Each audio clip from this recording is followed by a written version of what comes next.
Welcome back to Call to the Table. We're talking about fear, so I sound creepy. Yes, I picked that up. So afraid. People are gonna think it's Halloween. That we put Facepalm. the wrong episode. we just talking about scary stuff. We talking about fear. Who are you? I'm Olivia. I am. That's not right. I'm Liv. Yes, you are. Wait, which podcast am I doing? Am I Olivia or am I Liv? I can't remember. I think I'm Liv for all of my podcasts. I hope we've referred to you as both. I go back and forth between calling you Olivia and Liv, so. Yeah. Olivia I don't lives. call you either. So. You call me Jank. Or OJ. It's great. I'm Olivia, and I am terrified of spiders. Ooh. I am John, and I'm afraid of heights. Ooh. I'm Jordan, and I'm petrified of snakes. We have a special guest today. We do!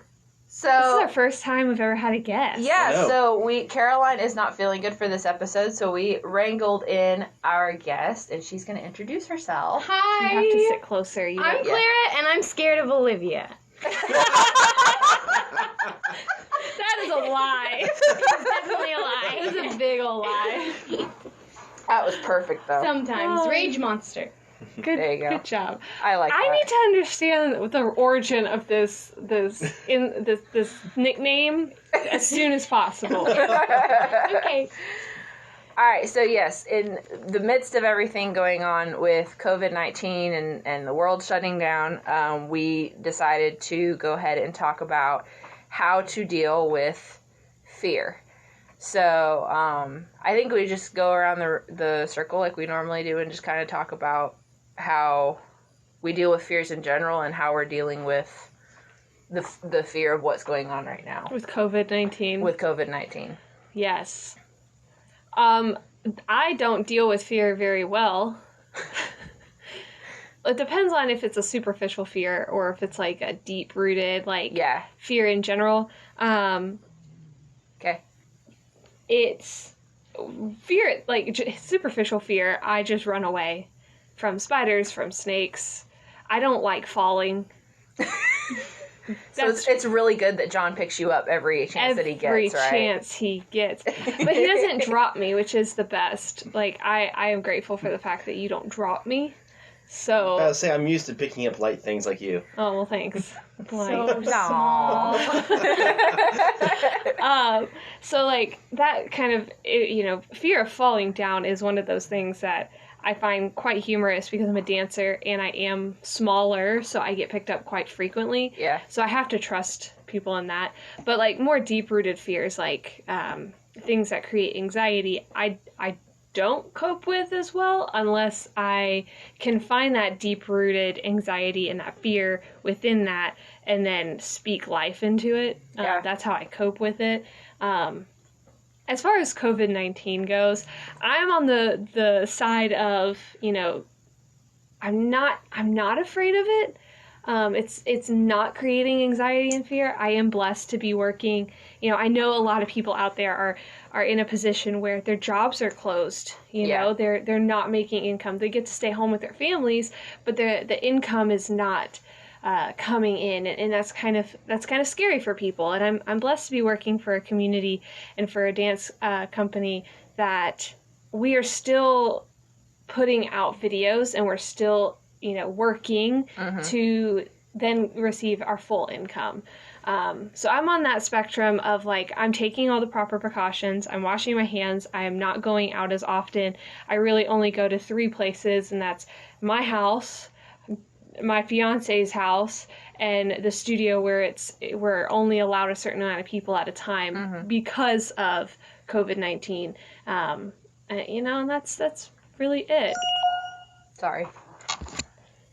Go away. There we go. So yeah, that's my perspective. I also am in the mindset, my dad always used to say this, until he was afraid, there was no reason for me to be afraid. And so I kind of sit in this, until I see, my leaders, the people I look up to are scared, I have no reason to be afraid. And for my students, I'm kind of in this mindset of until I'm scared, there's no reason for you to be scared. Like, I know that some of them are a little worried about the fact that we're closed for a certain amount of weeks and we have to do, online classes. But I'm sitting here, I'm like, look, I'm not afraid. There's no reason for y'all to be afraid. We just have to adapt to this new learning style for a little bit. We'll go back to normal. Yep. What about you, G?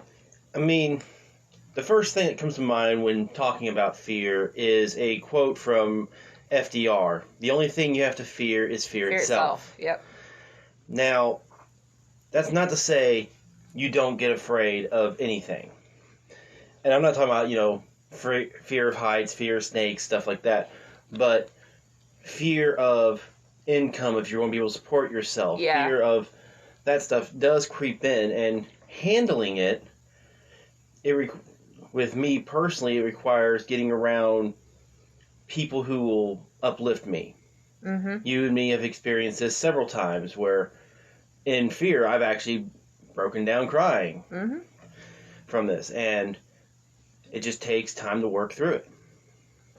I think so how are you handling with COVID-19? How are you dealing with that? For me, it's still kind of normal. I'm still working my main job, and my secondary job, I'm actually picking up extra hours now. Yay.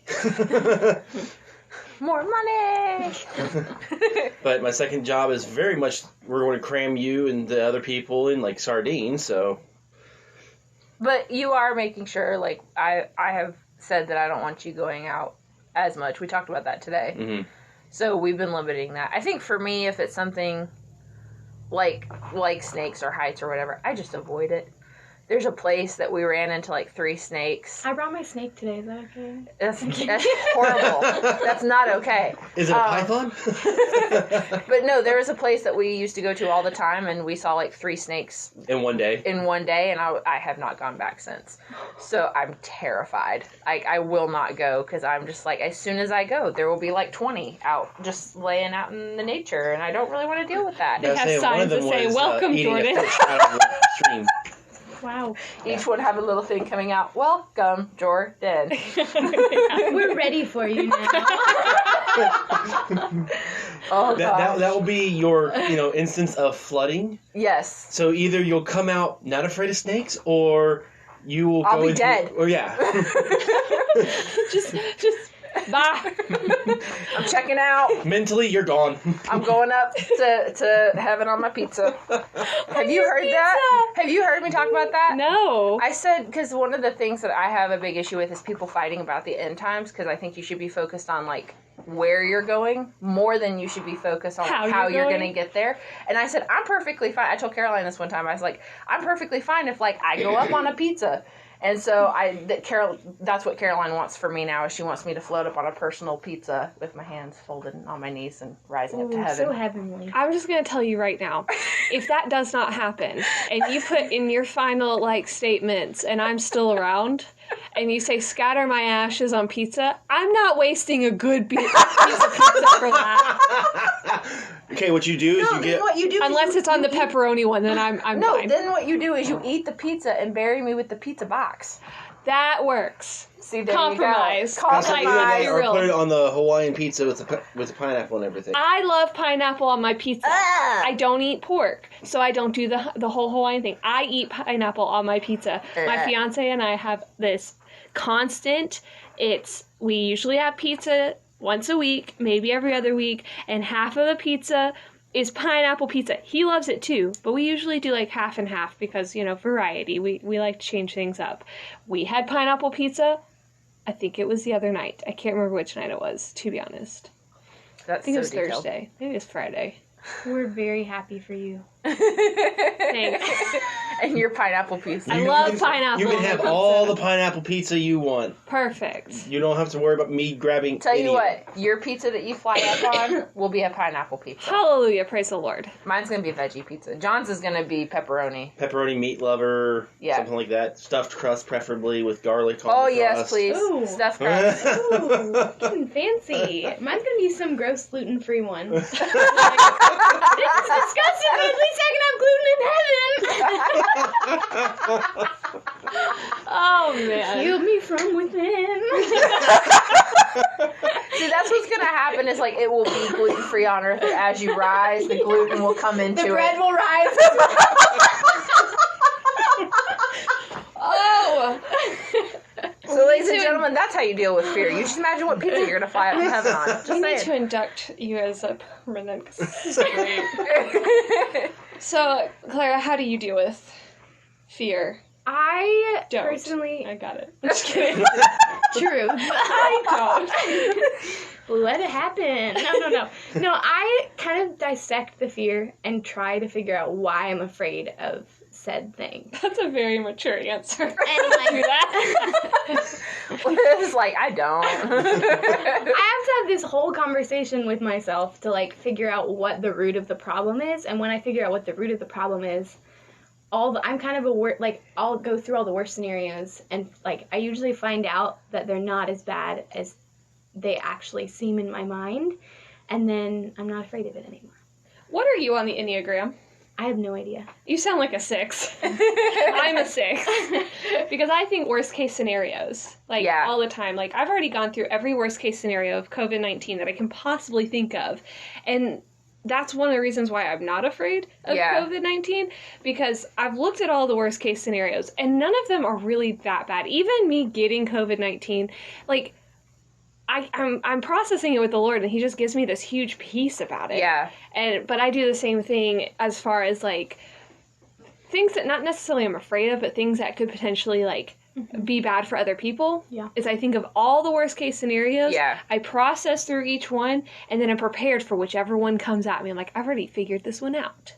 Come at me.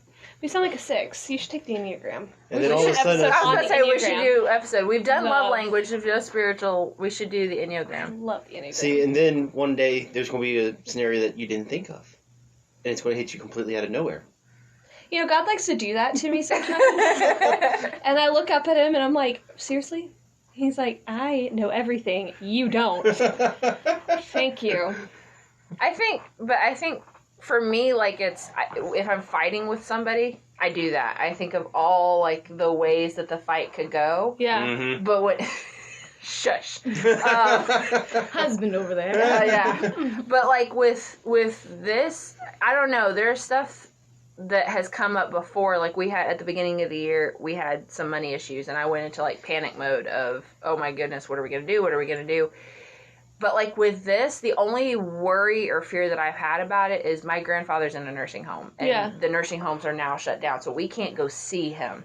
So that's my only thing is I know that nursing homes are not the best places. Right. And it's more fear of, like, okay, is he going to get taken care of while we're unable to go see him? And we've had great staff members that have sent us pictures and been like, he's being taken care of, which is great. But that was the only time that I got really fearful of this whole situation. It was like, oh, we can't go check on my grandfather who does have pre-existing conditions, who is in a nursing home, where they can't keep the population in the nursing home down to only 10 people because they can't kick people out. Right. So that was my only kind of, like, fear. And then just the constant kind of nervousness of if John is going to lose work or not because he's on an hourly pay, where, like, with me, I'm salary. So they just were like, work from home and we'll keep paying you. Yeah, yeah. And I work hourly, and that was one of, I mean, it wasn't a fear because I knew that, you know, I'd planned out my month, not knowing COVID-19, but was going to, you know, be this massive. But kind of, there are times where I've pulled extra hours at the studio I work at, and I did a choreography workshop. I got, you know, we did a placement class. So I had all these hours built up, and I kind of mapped it out. I'm like, okay, what would it look like if I did lose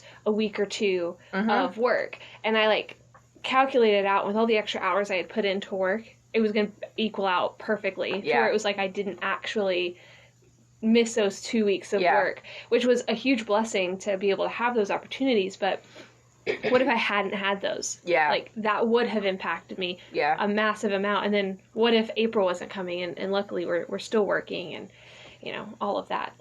But I think the only time I actually felt a little worry, I wasn't fearful, and we talked about this morning. The studio that I teach at and Clara attends to, we were actually supposed to go to Austria in April, and I knew that most of my team had peace about it. but in my spirit, I felt something was shifting. I felt that I wasn't supposed to go, and I had expressed that to Clara. Well, and you had mentioned that months before this happened. You were like, there's something going to happen. I need to not be going. Yeah. So this was something that God laid on your heart before COVID became a big deal in the U.S. COVID was already starting to happen, but it was before it was a big deal here. And it was weird because I didn't know what we were going for. Like, I knew what we were going for. I knew what the mission trip was about, but I just, things were not adding up. And this had happened once before for a mission trip. Like, things were not adding up. And I was like, guys, I really don't feel like, at least I'm not supposed to go. So whatever money we've raised for me personally, split amongst the team that's supposed to go. And it got down to it, and they had just enough for the people who are supposed to go. Had I gone, we wouldn't have had enough funds. Yeah. So I knew God was calling me to come back and not go on this particular trip. Yeah. But for this one, I was like, something's just not right. I don't feel right about this. I don't feel like it's not just me. I felt like as a group, we weren't supposed to go. But there were some other team members, and nothing wrong with that. They felt very much at peace about it. I was like, okay, cool.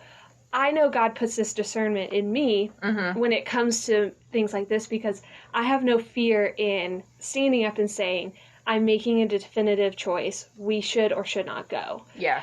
And I will take the repercussions. I'll take the consequences of that, because I'm doing what God's calling me to do. And that's being that voice of truth, and that voice of, you know, yes, we're really excited to go to Austria, but are we supposed to go? And I had fasted for some time. You know, several of the team members had bought their plane tickets. I had not. I was like, I just don't feel right about it. I don't feel right about it. And also, the Lord had not provided funds. I had sent out several support letters, but nothing was coming in. And I knew at that moment, I was like, if I have to pay out of pocket, that would be fine. But like, this is supposed to be like, if God really wants me to go, He would provide, and He did. Like, there's that obvious block. So I was a little hesitant. I was worried, and so then I fasted, and the fast literally lasted 10 minutes. I got a text message from one of my bosses, and it was the press conference that our president had just released, and it was suspending all travel to Europe. Minus the UK, because at the time the UK was doing fine. I don't know if that has changed. That changed real quick. Yeah. It was like a couple days later we put UK on there. Yeah.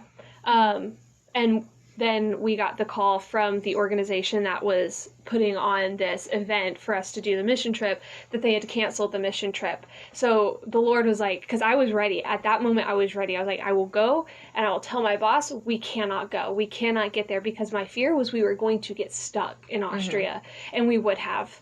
If we, if the ban hadn't happened yet, and we had, all of this had still happened and government didn't step in, there's a high possibility we would have gotten stunk. Yeah, you would have stunk too. We would have stunk. But we would have got stuck in Austria. Yeah. And for an unknown number of days. And, like, at that point, we would not have enough funds. They wouldn't be, we only had what we were going for a week. Yeah. So that was my only kind of concern. I mean, in my other side of that, and I have expressed this to you, I have family members who have immunocompromised. Yeah. Like, I can't bring that back to them. Yeah. I can't risk that for them. Yeah. And I think our whole team has been really, positive about it in the fact that it has now suspended. And I didn't have to be that bad guy, which would have been fine. I don't mind being the bad guy, but I was about to say, I know you don't have any problems being I don't mind that. But I knew that God, at that moment, because I had given it to Him and said, I will be the bad guy. I will do what you're calling me to do. I will say, we cannot go. Yeah. Even if it's still running, we cannot do this. And God was like, all right, your heart is prepared. I'm going to stop it for you. And I was like, oh, okay, cool. Then I can eat Oreos.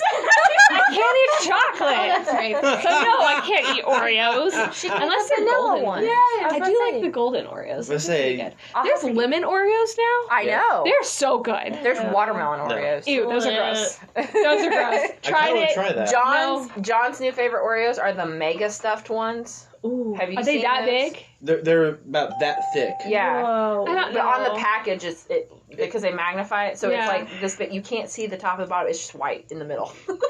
Wow. I don't know how I feel about that. I know. John bought Too them, and I much was like, cream. seriously? Well, see, you too also got to much remember, I'm the cream. person that will literally just grab the frosting and eat the frosting. I do enjoy frosting, but not so much Oreo, like the Oreo stuffing. It takes a lot for me to go, that's too sweet.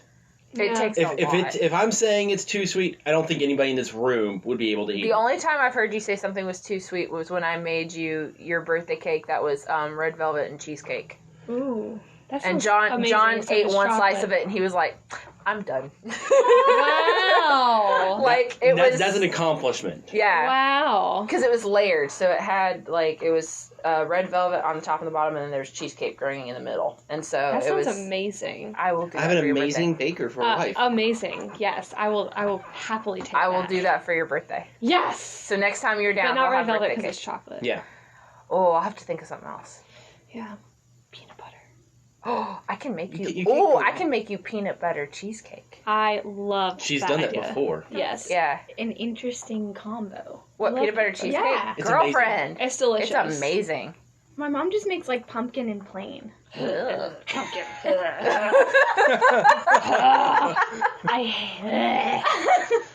What's funny is if you with cheesecake because you want to keep it as smooth as possible. Yeah. But if you use the crunchy peanut butter, Mm-hmm. it And it, like- gives it. It's weird, but it's so good. It's really yeah. Ooh. Is It's that what you did nice. last time? Yeah. That was really good. I It was. just messed up the crust because the crust was rancid. Oh no. Yeah, Maybe that's how you became yourself. I don't know. I still ate the whole thing because I thought it was good. You ate everything but the crust I ate because the- I had to put your stuff away. And No, it I was- ate the whole thing. It might have been my fiance. Oh, it not may meaning to have call been. him out, but he doesn't do as much on the sweet. I have the Yeah. sweet tooth. He likes more salty stuff. So he probably just ate. See, I love So for extreme him, salty. I I need love to do, extreme like- sweet. I need to do like the salty Got both caramel going on. cheesecake for him. Yeah, he Donut probably burgers are loved that. amazing. Ooh. What's amazing? No, Donut that burgers. sounds disgusting. The You take a donut glazed burgers? Literally donut, can cut stay it in over half, there. flip it inside Yeah. inside out, put the burger in I'm there. I've afraid of tried that. it. Yeah. That's I've what I'm tried it. afraid It's of. so good. I'm not a big burger fan, but John has tried it and it works so well together. That sounds. It I gets put really mayonnaise messy. on my tacos. You put mayonnaise on your tacos? This is turning into a really random podcast. Yes, it is. Poor John is gonna have to edit all this. Hey, That's gross. it's so good. It's anyway, like the best thing. So I think the biggest thing is I know a lot of people are gonna sit there and be like, well, what's wrong with being fearful? So why should we be cautious about fear? Obviously we're called to fear God, but that's more of a Right. respect. I was about to bring up that point. They talk about two different fears. Fear of God is not the same as the spirit of fear.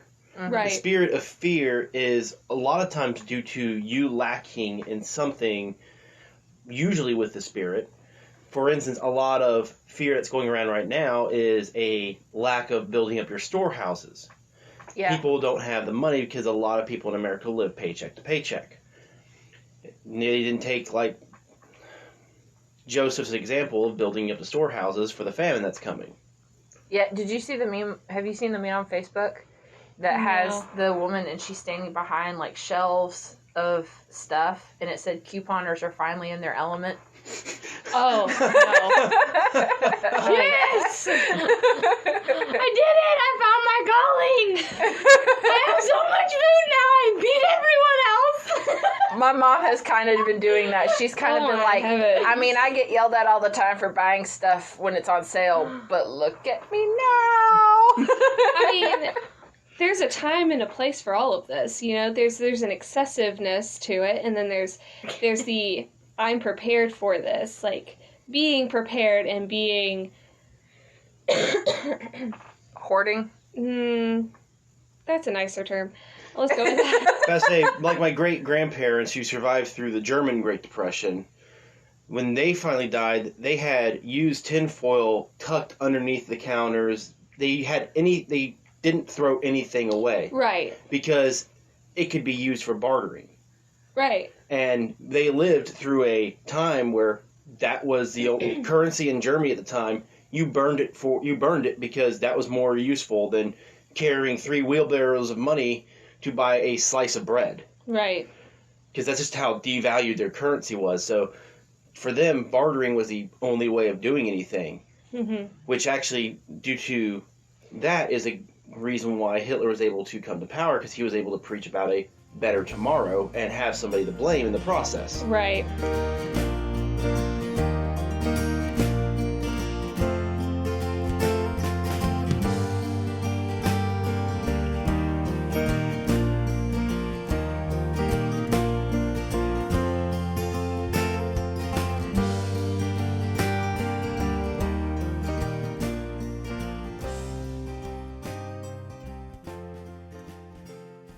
Hey guys, so we're not doing a ministry spotlight this month because COVID-19 happened.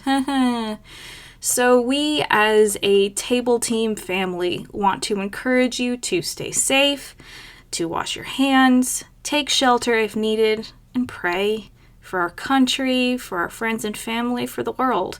Because ultimately God is the only one who's going to get us through this crisis. Till next time, bye guys.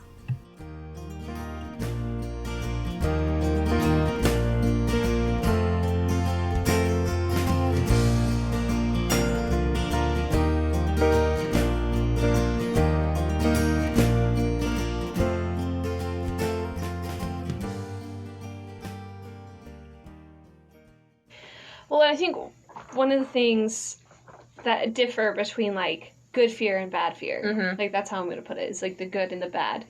You know, we're told to fear God, you know, and that's, you know, but he also says, 365 times, do not be afraid. Yes. The spirit of fear is not one of the Holy Spirit. Like, it's definitely one of Satan. But there's definitely a difference between discernment fear and like, you're just scared. And worry. Yeah. Like, the Bible verse says, worry about nothing, pray about everything. Yeah. You know, we're in a position right now where, why be fearful?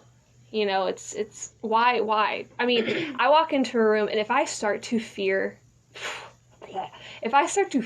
fear, that's usually my spirit stirring. Like, there's something in here I need to be interceding for. There's something in here that I need to be pushing more of the Holy Spirit into. And I've grown to kind of be able to differentiate between that fear, that worry, that you know, discernment, and when am I just scared? Like, if I stand on a bridge, I'm terrified.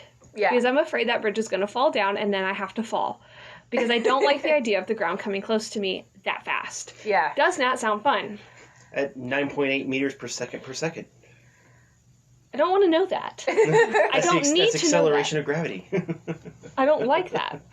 See, and I'm one of the people, I will sit there and tell you, like on a roller coaster, in an elevator, on a plane, all the different reasons why it will not fall and still be scared. But as long as I have four walls, I'm usually fine. Oh, see, I love roller coasters. That's, like, completely contradicting to my fear of falling, but I'm strapped in. I don't like the ones where you just have the little thing and I could fall out of. Like, that's dumb. I've almost slipped out of one of those before. Don't need to know that. Don't need to know that. I can tell you the exact ride, too. I don't want to know. Elevators, I hate. I hate elevators. I feel claustrophobic, and if it falls, like, I've seen too many superhero movies where people have been saved out of an elevator. It's terrifying. And if I don't have Batwoman to save me, I'm not getting in an elevator. I can tell you the safety features, how that would happen. I would not be paying attention because I'm in an elevator fearful. See, I'll tell you before the elevator. Okay. We'll see. We'll see if that works. But I think just understanding the difference between, you know, what is discernment and what is truly fear. And then give it to the Lord, you know. Again, worry about nothing. Pray about everything. Pray about everything. Yeah. We're sitting in a time where, you know, and I've been thinking a lot about this. Like, you know, a lot of people are now at home with their families. It's building up that family dynamic again. There's a lot of people who are like, oh, I see my family more often now because I don't have to go to work. Yeah. And then I'm like, oh, like, I can actually spend time with my family. We've been playing board games, my brothers and I. It's been really fun. But we also are in this time where we have more time to pray. Yeah. We have more time to spend with God. We have more time to spend in, you know, devotionals.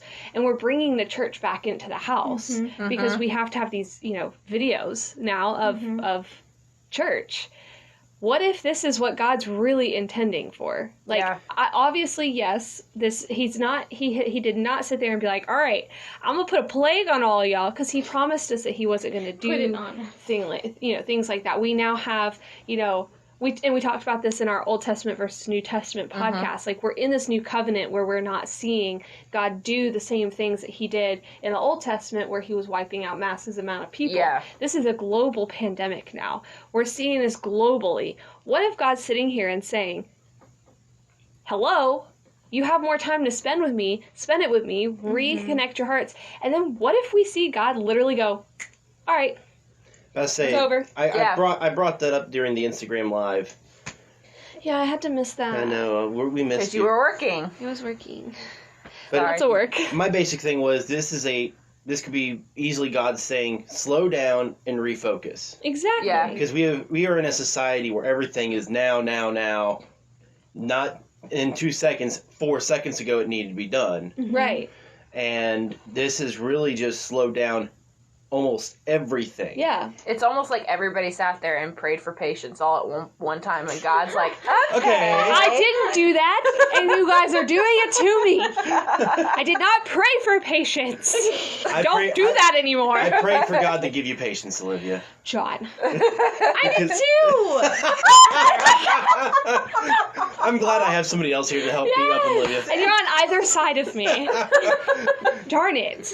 No, but like, what if? Like, let's just take a second and think about this, because we're recording on this episode on March 22nd. Okay. Yes. So what if we see, like, places are closed up until quote unquote spring break, and in the state that we live in, that is, in April. Yes. And I know spring breaks are different for everybody, but schools and things of that nature are closed up until, spring break, and then we reevaluate. K through 12, because college has already had theirs. Yes. Mm-hmm. I want to make sure that's differentiated, because college had teachers are like, oh, thank you. Exactly. Like, oh, thank you so much for clarifying that. And using that jargon. But like, what if we all stopped for a week, prayed. We actually spent time reassigning, those values in our home, reevaluating what we're looking at in our home, and then, dedicating time to prayer. And I have to tell you, I am very angry with our news stations in our country right now for not publicizing, putting up the day of prayer that our president did. Yeah. The only station that I'm aware of is Fox News that actually put it up there. There may be a few other ones, but if you notice, all the radio WSB. Yes, but all of the more left heavy. Yeah. They didn't put it up there. And that makes me angry. Like, he is our president, and we are a nation under God. This nation was built from our forefathers under the Lord. We are being called to action as Christians. We're being called to go forward and pray about this. And if you, I don't care what side of the political spectrum you're on. I don't care. This is our chance to sit down, pray about it. What if we did that? And then we wake up the next morning and we find a cure a year ahead of schedule. Yeah. I'm about to say, and I actually was just listening to the news on the radio, and they're already predicting having stage 3, which is having vaccines for medical people, as early as fall of 2020. Yeah. What if we keep pushing? We've seen God literally heal people. I've seen people literally with the Spirit and watch the Spirit go through a human, just someone, in my life, heal another person. We have the Spirit with us. We literally have that connection. Yeah. And if you don't know what we're talking about, go back and listen to Spiritual Gifts. Yes. Because we talk about this. It's literally possible. Yeah. But what if we just connected with the Holy Spirit as a nation, moved forward, and then we saw intercession happen literally tomorrow? Well, and we were talking about this morning as far as, because I journal for my prayers, and we were talking about, I was telling you, Liv, about how in my journaling for the last, couple weeks, is I've been saying in there, God, I know you can. I know with a blink, with a snap, with a breath, with a look, you can heal everybody. Mm-hmm. But thought. Yeah, with a thought, and I literally listed it out. I was like, with a blank, with a breath. Like, it just was listed out. And I put in there, I was like, I will love you either way. And I trust you either way. And I have faith either way. But I know you can. Yeah. Like, I know through one person just going to the top of Everest and, you know, putting their hand out, that can be done. The whole world could be healed. Yeah. And so I think, going back to what we were kind of talking about, the difference of fear and fear, the spirit of fear and that part of, like, the worrying, I think a big thing with that is if you're worrying and it's debilitating you, that's not of God. If you are fearful and you're more on guard and you're more alert and you're more aware of what's going on, that's of God. Yeah. I think that's the difference. Because if it's from Satan, he's going to try and tear you down and get you as much into the dirt and into the ground and away from God as much as possible. I'm about saying, actually, I have already bookmarked 2 different verses. Well, okay. One that has to deal with that fear, and one that has to deal with fear of God. And this goes back to the original time the bad fear existed in the Garden of Eden. Ah. They heard the Lord's voice walking in the garden in the cool of the day, and Adam and his wife hid themselves from the presence of the Lord God amongst the trees in the garden. And the Lord God called Adam and said, "Where art thou?" He said, "I heard thy voice in the garden, and I was afraid because I was naked and hid myself." Well, why was he afraid? Was because he no longer had that spiritual connection with God, and from disobeying him and eating of the tree of good and evil, knowledge of good and evil. So he no longer had the oneness with God, and it was a spiritual lacking which caused the fear, which is where a lot of debilitating fear comes from. Yeah, hiding away and I think communication is so important, and I think a lot of times people don't want to have that spiritual accountability, and so they cut off all communication. And I feel like God's kind of like, okay, this is your time to communicate, like what you were saying, is like, this is the time to communicate with me, and you guys would rather do everything and anything but talk to me. Yeah. Like, there's so many, people would sit at home and stay on their phones all day when they have such an awesome opportunity to take an entire day, an entire week just to pray. But they would much rather do that because of that accountability. And I do think it's funny that this week we've had the nicest weather the whole week. I thought that was like, oh my God, you playing some jokes on us. Well, and it was like sitting here in this rain, and now I can't even go outside. I mean, I'm allowed outside, it's fine. Yeah, Thursday, Caroline and I went for a walk, and just sitting and seeing the sun coming in and feeling that warmth, and it was like you said, Liv, sorry, I was talking about Caroline. It was like what you said, that peace washing over you. Yeah. Of just, everything's fine. Like, this is the most hectic week, and yet it was the prettiest weather. Like, it's that balance of, you know, before you were locked inside because you had to be inside because there was so much rain, but now you're able to be home, and you now have the opportunity to go out and be in my nature and be in my love and feel that presence on me from the sun, which is really cool. Yeah. So yeah, I agree with that. Sorry, I interrupted It's you. okay. I'm sorry. Really, Clara interrupted. I didn't even have to prompt that. High five. You've had no interruptions. Darn, I'm on your side. I don't want to be on your side. Stay over there. The other verse comes out of Psalms, chapter 111, verse 10. Fear the Lord is beginning of wisdom. A good understanding have all they that do his commandments. His praise endureth forever. And again, it goes into the fear and exactly how it is. Fear of the Lord is more of respect, more of reverence. And that leads to understanding that you know nothing in comparison. You have no power in comparison, no matter who you are. Yeah. You could be the world ruler and still have no power in comparison. Yeah. Yeah, I think it's good to be fearful of God. Yeah. Because he can squish you like a bug. He wouldn't, but he can. I mean, just saying. Squishing you like a bug is still giving you too much credit. I hate to say it like that, but... Yeah. So, all right. So, do we have any? We're gonna do group text. Yes. Do we have any questions? We do have a question. This is from easy.238. We get questions from this viewer, listener, table team person. I don't know what we're gonna call our group. Table our viewers. Table viewers. Oh. Table sitters. Table sitters. Sounds like they're babysitting. Our high us. chairs. Well, when you sit down at a You want to town call them our thing, high chairs? Don't get to watch tables tonight. Those tables, they were just giving me. She, I know who this person is asking, what if your incorrect mindset is the fuel for your fear? How are you going to change that? So I'm reading this question as, what if the way you view something is actually fueling the fear? I think that's always what fuels the fear. I think our perception, and we have this eventually to talk about, we have a list of topics that we pull from for each month.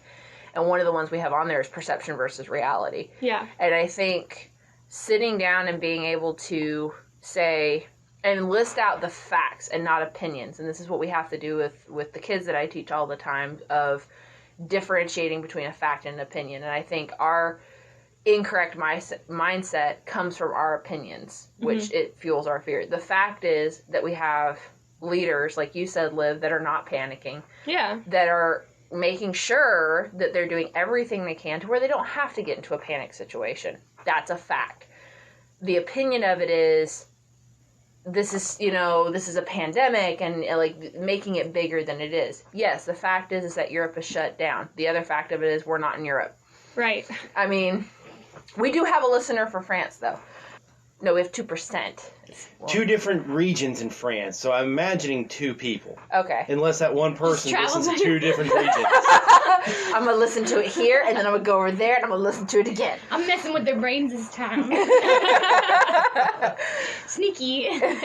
So, yeah, I mean, majority of our listeners are in the U.S. The other part of it is, like, in the state that we're in, has, compared to, like, New York and California and some of the other states, have actually minor amounts of cases. They're still in the hundreds, but they're not in the thousands. I mean, right. So I think that's, if you're having trouble with your mindset, you have to start focusing in your mindset on the facts, so that you're not, it's not, and do it facts for like the region, like the county that we are primarily in has one of the lowest counts. Yeah.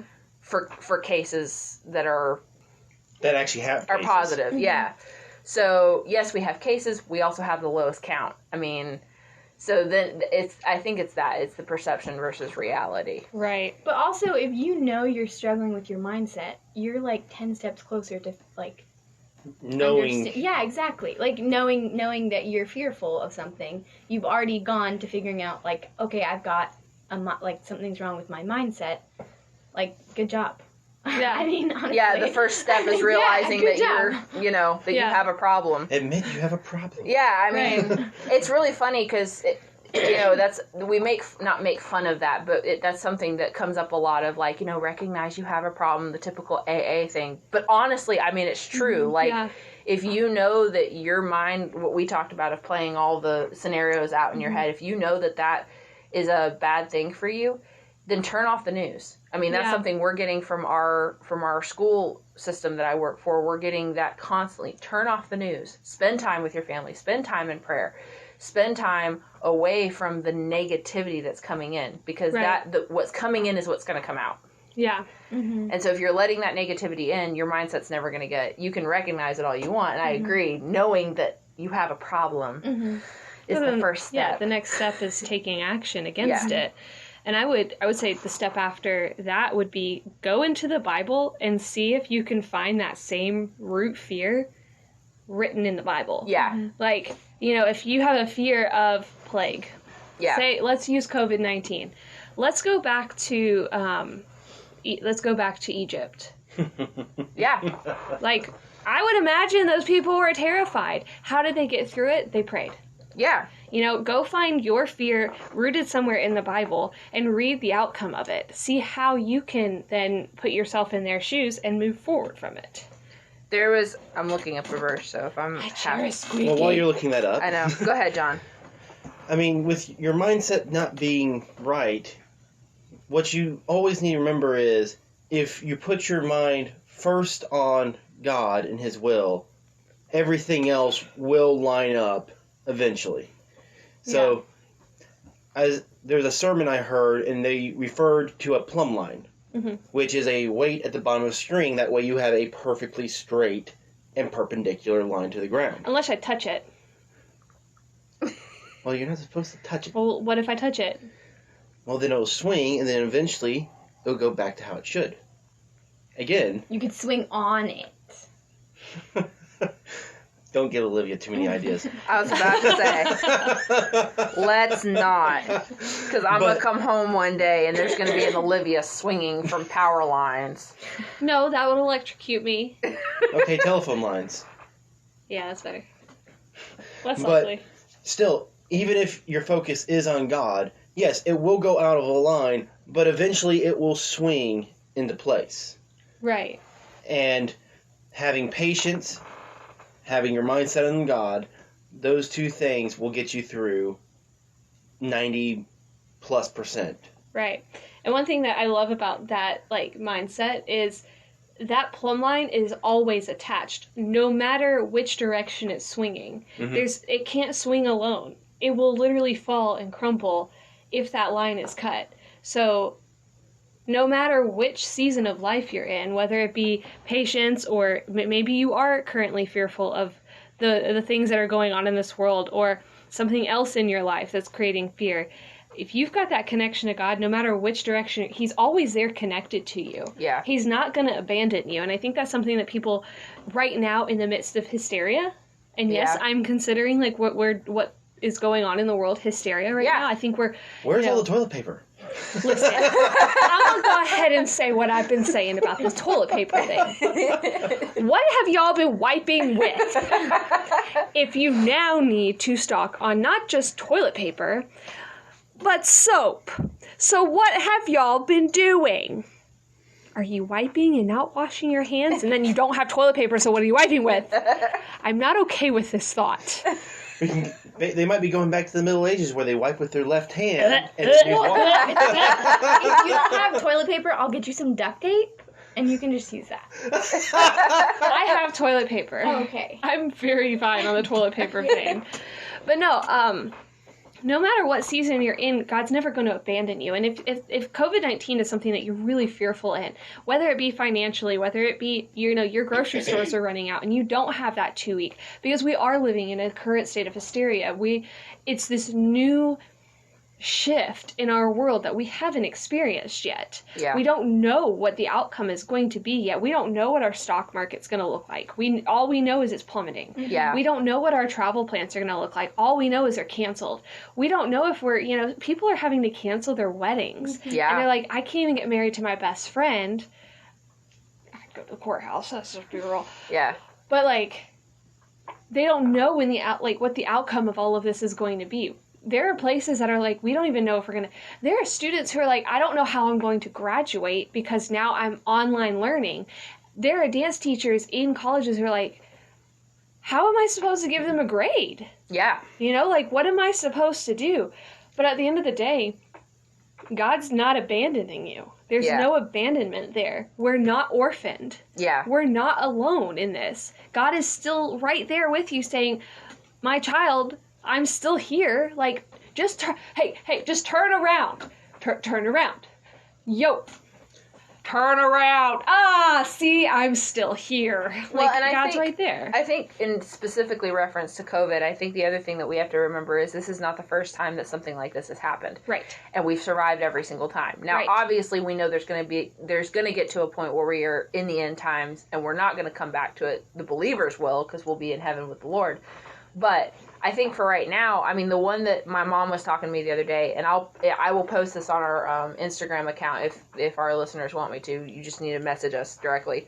But there was a sermon that Billy Graham's son did about fear and the coronavirus and everything that's going on, and he references 2 Corinthians 8 and 9, 8, 9, and 10, and he says, "We do not want you to be uninformed, brothers and sisters, about the troubles we experienced in the province of Asia."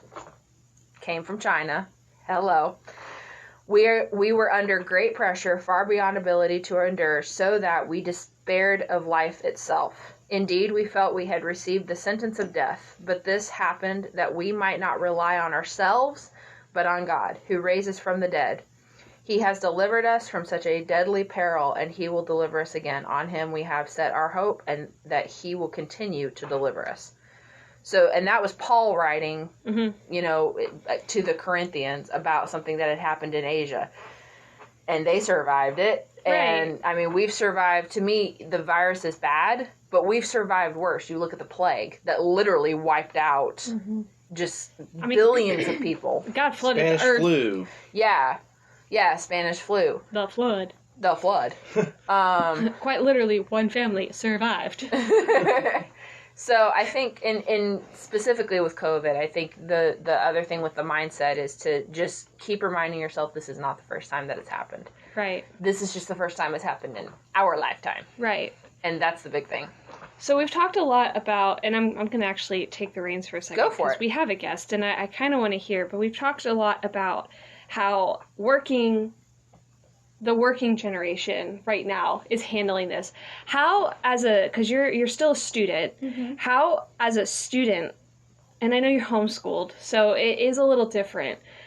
How are you perceiving this? How are you getting through this? And what is your kind of coping towards what's going on? And how has your life kind of changed moving into this, you know, pandemic, quarantine, break, whatever you want to call this? Good question. Thank you. You're welcome. Well, I feel like I've been kind of watching other students. Social distancing. Sorry. Liv and Where'd you put in my pocket? Liv just got attacked by John and by Clara. I just patted her on the head because she did a good job asking the question. Oh, we're proud of you. You used your brain. Answer the question.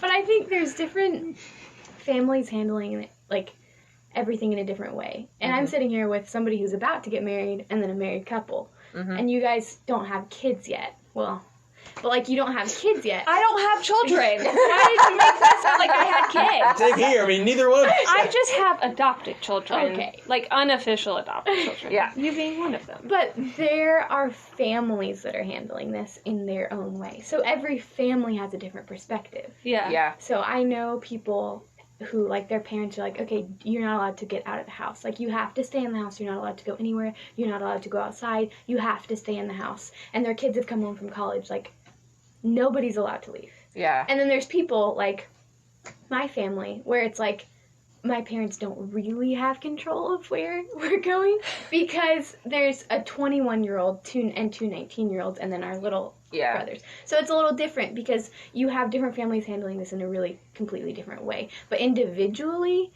I would say it is challenging because with you guys, it's like you're trusted because you're adults. So you can work, or you can work from home, or you can do... Yeah. But as a student, it's a little different. It's like, oh, just go on break, and we'll deal with you guys later, if that makes any sense. Yeah, You're almost passed off. Absolutely. Yeah. So it's a little like, oh, because they're teens, they'll figure something out. But the thing is, like, really, like, our life has been canceled, more so than the adults' lives. Yeah. Which is very frustrating. Yeah. And then we're also expected to then figure something out, stay at home, do something. Well, and for y'all, I mean, not that we don't have a social life, because we do, but for teenagers, that school and your friends are almost your job as a teenager. And so for my perspective of that your job, yes, it doesn't pay, and so you're not having to deal with that part of it, but your job just got canceled. Yeah, exactly. And now you're cut off, like what you were saying earlier about communication and that being such a big deal. You're now cut off from having that fellowship, which is another topic we're going to talk about later. For next week. So, Liv's over there doing, like, little surf moves. I've been sitting still. We know it's hard. Yes, I know. You've been very Congratulations. Patient. But yeah, I think Don't that's a roll good your eyes at point. me. I didn't roll my eyes and you stink eye. Even the... Drop the hat. Ow! Even the jobs that students do have, which like high school and beginning of college are all like, I don't know, Chick-fil-A or like working somewhere fairly, we can't work from home to make money. Yeah. Because they're not college jobs. So, like, we don't have any degrees, so we can't just, like, go home and, put in a few hours. Like, it doesn't work that way.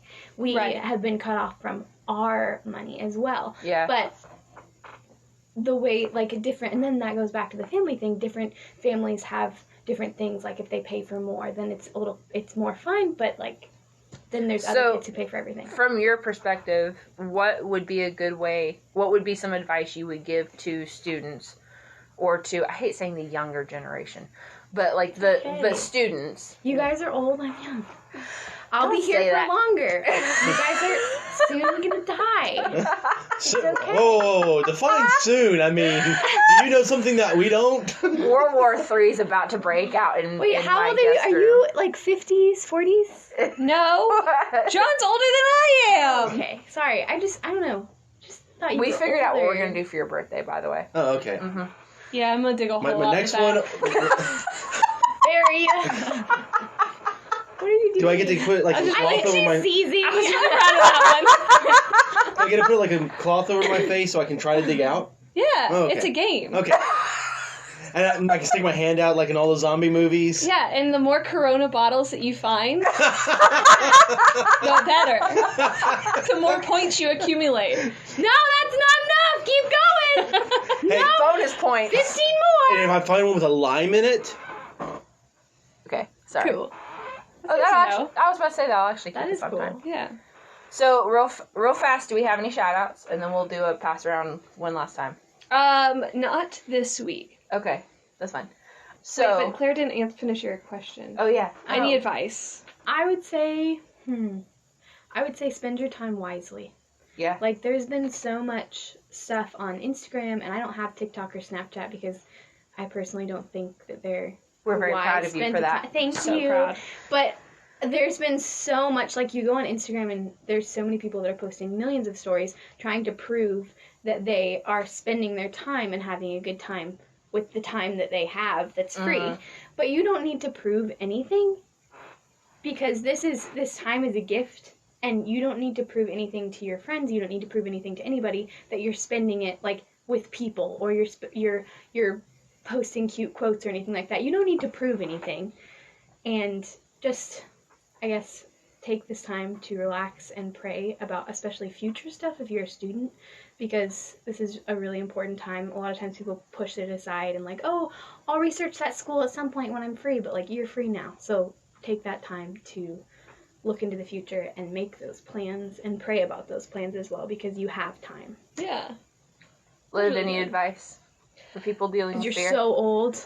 So for all the old people, My advice would be to not freak out, to not become fearful, but to take the advice of the healthcare professionals, take the advice of the church, take the advice of our government right now, and do practice social distancing. We do want to flatten this curve. Hashtag flatten the curve. We do want to flatten this curve because we don't want to have to walk into a state of fear with that Italy is currently kind of standing Stuck in, in. We do not have the proper materials that would give us the opportunity to save every single person right now, and we will not in the near future. So just heed the warnings and heed the advice and move forward in that. Yep. G. man, I've kind of Don't already be said stupid. I've kind of already said my piece on the advice I would give. I think the advice I would give is, like Liv said, heed what the medical professionals are saying. Don't be stupid about what you're doing. Don't be My life lessons for don't everything. be the spring breakers that were down there. Like, Y'all being stupid. yeah, don't be that. We're trying to get smart. this in before everything closes down. You want a tan? Go in your backyard. It's sunny Yeah. out. I mean, Seriously. really. you could pass it on to somebody and they could get really sick. So like, Yeah. So just don't be stupid. All right, John, lead us out. Thank you for joining us for this time at Call to the Table. If you have any questions, comments, topic suggestions, prayer requests, please get in contact with us at calltothetable@gmail.com or on Facebook and Instagram at Call to the Table Pod. Yes, I have this memorized. And I noticed I switched it up there. I was kind of waiting I for was you like slowly hesitating just in case. And please join us next week as we talk about fellowship. .com. Fellowship.com. Yeah. Fellowship.com. I'm pretty sure that's an internet site. I'm not sure. Probably. Probably. All right. Bye.